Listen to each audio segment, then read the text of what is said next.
So last week I gave you a complete rundown of the outside, the antenna field. Today I thought I'd do the inside. We're in the workshop area at the moment. This is where we do bits and pieces for production, you know, DX Commander. And we're inside the shack here, right? The field is, from where we are here, about 70 metres over the top of these buildings. I'll see if I can find a drone shot for you to show you how far away it is, because it is quite far. So coming in here, we got some ladders here. Upstairs, we've got a bit of storage, and you can see through the window here, we've actually got the shack. Right, we got a little kitchen here, because originally this is all we had. And, you know, the unit comes with a kitchen and that sort of thing. There's a toilet block outside. But I've set this up as a multi-2 station. So that means there's 2 stations on at any point in time.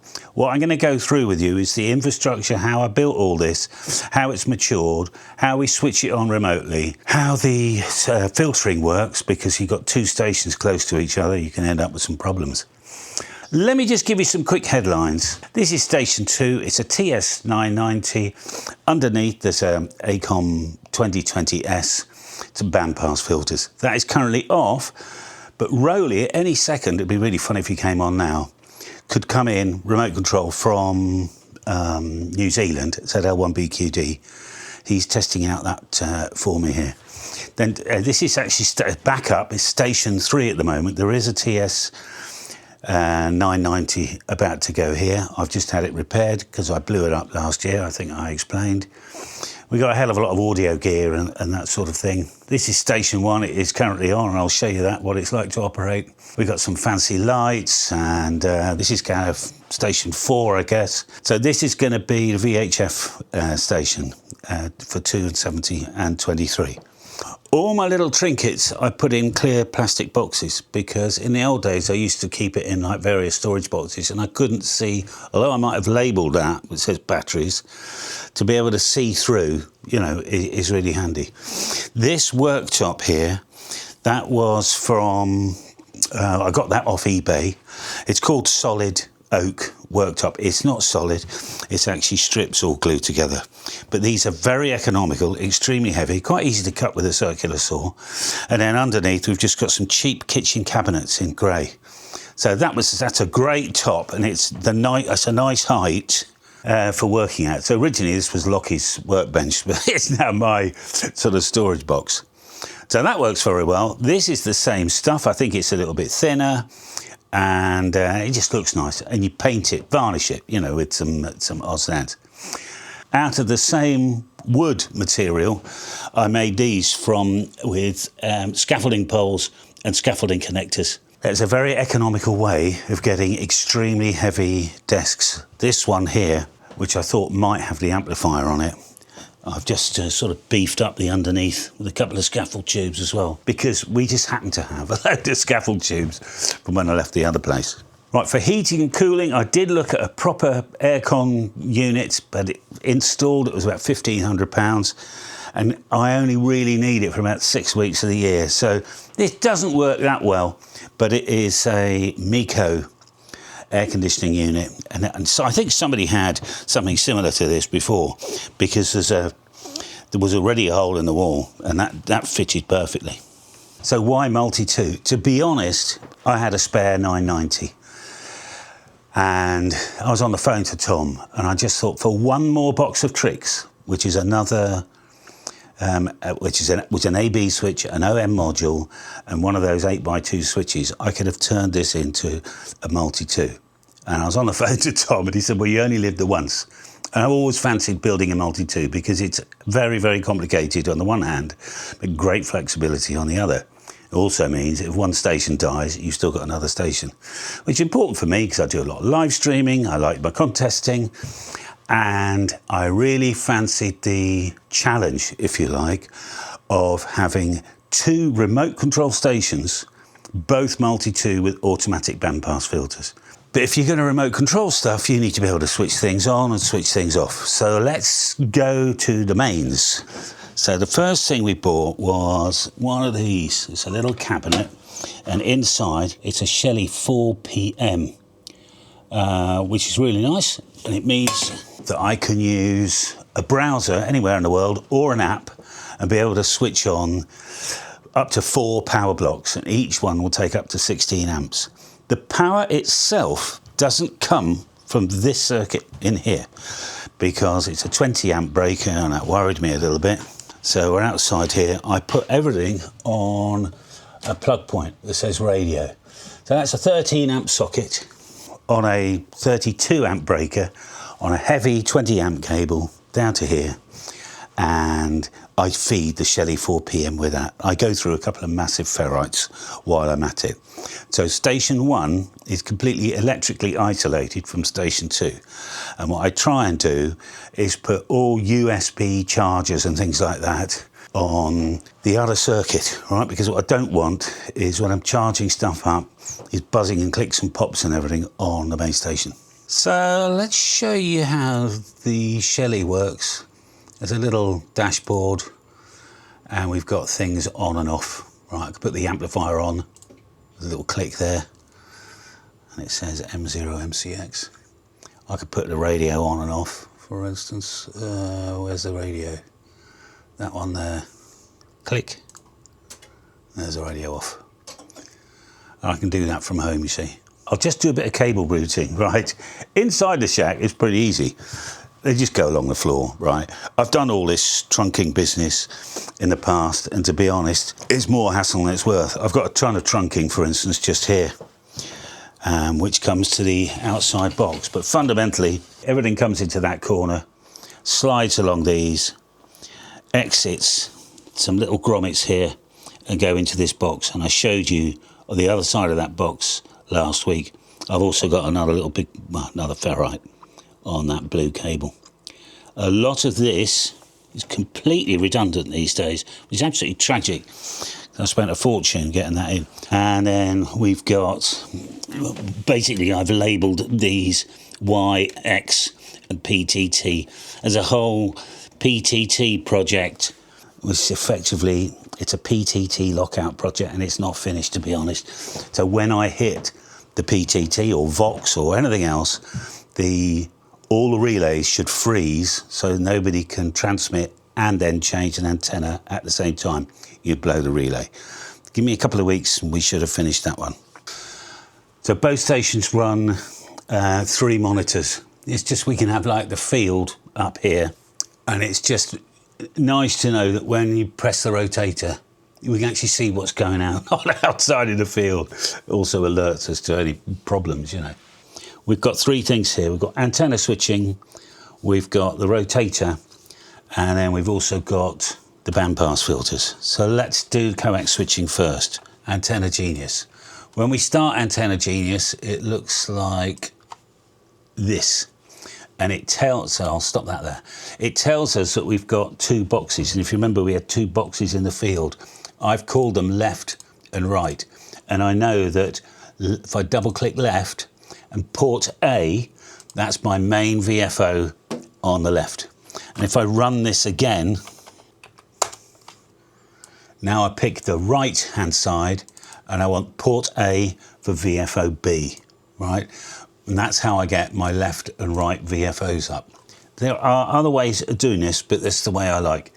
So station 2 does the same, but picks port B on both boxes. So to drive the radio, we'll turn the volume up a bit. We'll pick an antenna, 20 meters. Bit crackly today. Find a signal. Thanks for another contact, Bill. We have a lot of them on 15 meters. And if we go to 40 meters, I want you to watch the bandpass filter. If I change to, say, 40 meter band, that will click bandpass filter. So how does it know it's automatic? Well, James made these. It's powered by USB, although there's no data on USB. This goes to the radio on RS232, and this is BCD bandpass filter, and it automatically reads the radio, makes a decision, and changes the bandpass filter. And James made these from a kit, 5B4 AGN bandpass filters. I'll put a link in the description so you know exactly what they look like and how the kit works. What is a bandpass filter? Imagine putting a massive notch, basically, on everything other than the band you're in question. So I am only allowing 40 meters through, and if he's on 20, he's only allowing 20 through. So there's a massive, like, you know, 60, 70, 80 dB of separation between the two stations. So I'm on 40 now. I'll see what the signals are like. We'll go to delta loop on my left ear. And then on the right ear, we could go to, say, the vertical. It's working extremely well. I'm having no problems whatsoever. So I'm on both VFOs there. You won't be getting that in stereo, but it's a lovely feeling when you get through somebody. If you're on the other station, these green, the delta loop and the vertical would appear blue, and they're unselectable, so he cannot use the delta loop and so on. If you remember, last week I explained the vertical and how the relays work through the OM module. Well, this is the 4-square, and you can see it pops up this little box. So that's the 4-square, it's directional. All right. Better for lower angle. For high angle stuff, it's not quite omnidirectional. But now I'm going to swap over to the field camera, and we can fire up the Rotator Genius, right? So Rotator or Genius. All right, I've done some clever editing tricks. We've got the rotator and the field. So the antenna is currently facing at 315, which is kind of US. So if we wanted short path VK, obviously I can do a couple of things. I can either just click here and hit go.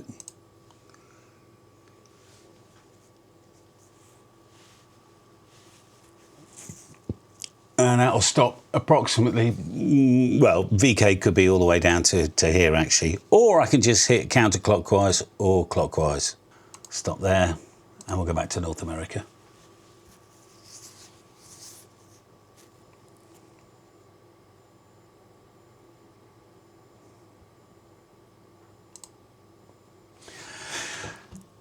Now, mast 2 is connected, but it's not connected because if you remember when I did the installation of the mast 2 magnetic sensor, the wires came out, so I've got to fix that. So the ACOM, right, how does the ACOM work? Well, I have it on my phone here, but we could just as easily use the browser. But I found out from the factory, the ACOM 2000 is very difficult to switch on remotely because you can apply power, but it stays off. It wants me to hit this big red button. The only thing the big red button do, it shorts out pins 5 and 9. So I split the cable, found 5 and 9, put it into a Shelly 1 relay with a Wi-Fi, one of these things that works. So if I short those pins out for half a second, the amp will boot up. And here we are. Now it's an old-fashioned tube amplifier. It still does about 1800 watts if I need it to be. It's had thousands of hours of usage, this thing.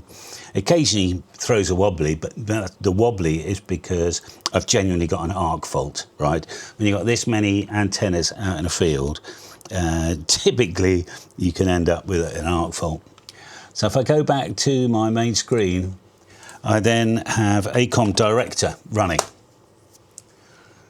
This is from James as well. So there it is there, ACOM Director, and we can connect. And it will tell us it's booting up, so there's no data yet. So when I'm streaming sometimes, you'll see a little, it thinks the power's off, but it's not off at the moment. It's booting up. You've seen this on my live streams. I'll try and find a little cut and paste for you. So, remote control. The philosophy I adopted early on was not buying specialist gear to remote control my radio. It was using free software to remote control the PC itself. Using originally TeamViewer, I've tried Microsoft Remote Desktop, which is absolutely first class, but I've got a problem getting the audio there and back via Sonobust. And there's another product, it's great, called RUSTDESK. Okay, so we use RUSTDESK, and I just, from home, I can have 2 monitors, I dial in, and I've got this. The only thing I don't have is the VFO, right? But using the ARCP software from Kenwood. Let's move some of this out of the way. There is a little trick with the Kenwood software, which is I can click on this button here, and using my mouse, I can, it's like a VFO look, which is fine. Or I can do fine clicks, you know what I mean? So that works really well. So the software might look a little bit archaic, but one of the, ACOM's coming on. There we are. Did you just move that? It's on standby. So if we put, we're on the Yagi, and there's nothing here. It thinks it's on 2800, so as I put a tiny bit of RF, the ACOM will just automatically sniff that RF and go, whoa, we're on the wrong band. So have a listen. There we go. And we've got 400 watts. That's most of the software. We run N1MM, soon to be swapping over to QSO Director, because James is gradually incorporating all the Genius software inside QSO Director, which is quite good.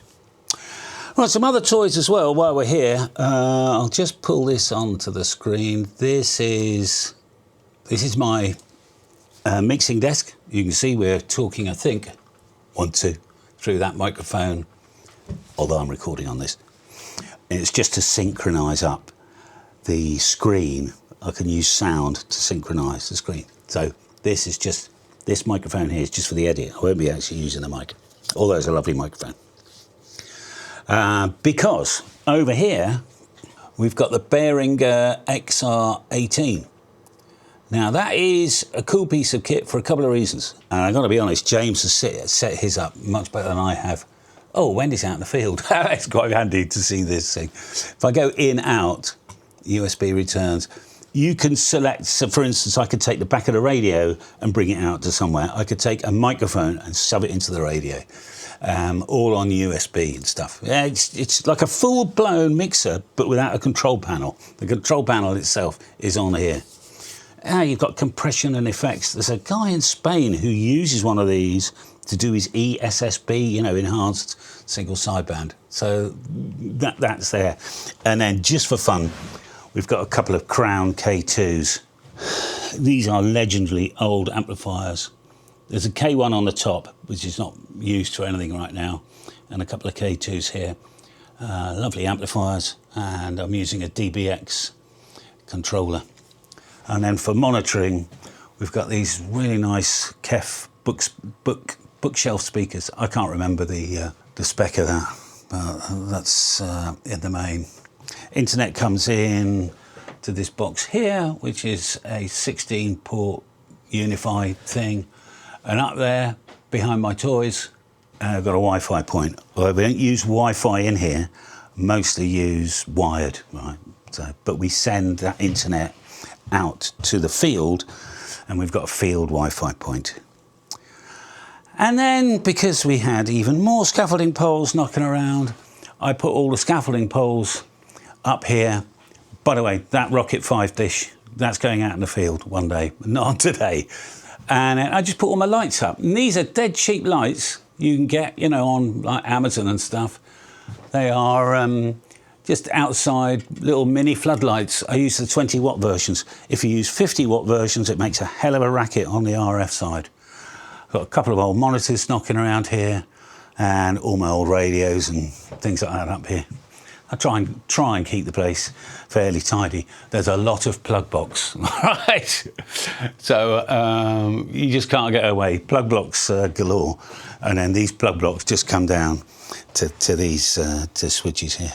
So what's coming in the future? Well, we've got Station 3, and one of the reasons we've got this really fancy Coax, and it's got to be worth a fortune. That is 100 meters of LDF 450. You can see it's a corrugated, solid copper sheath. I've got 200 meters of this stuff, so that would be a lot of money. We're going to cut that into 4, drag that out to the field. But one of those lines is going to be for Station 3, which is going here, TS990, with a Signature 9 down the bottom of the farm, as far away as I can, but without stretching it too far, the coax losses would be intolerable. There's a hell of a lot to it, but it's been a great learning curve. And having a curious mind not only keeps you young, but keeps the hobby interesting, doesn't it? So be curious and stay curious. So where do we end? Well, last year we did the IOTA contest, CQ Worldwide and a couple of other things. But once I've finished the build, there's a little bit more to do. I want to open up Station 2 to other people and do a bit more contesting and more DXing, frankly, and generally having fun. But I've really been enjoying the build. There we are. And I hope you've enjoyed this as well. And if you're not subscribed, and this is the third or fourth video you've watched, click a button and give me some confidence. Wendy's outside right now in the field, so I'll go outside. She kicked the ball. All right, guys, enjoy your radio, and I'll see you next time. Bye for now.